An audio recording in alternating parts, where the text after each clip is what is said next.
Hello, this is the sound of the Mini Pro Matias keyboard. I have some worries about this.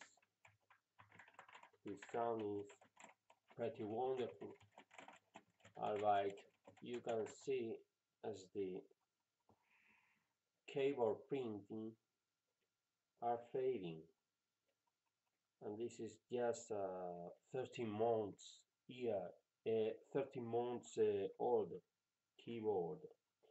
It's a pretty expensive one, so I hope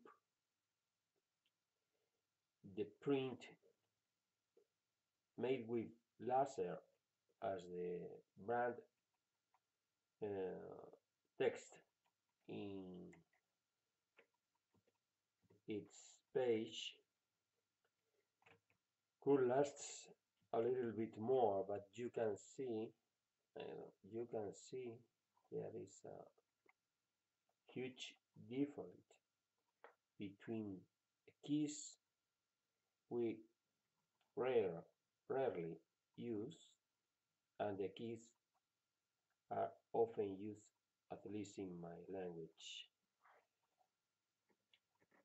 So just beware of how the keyboards evolve before buy a mechanical one, which are extremely expensive, according with my experience.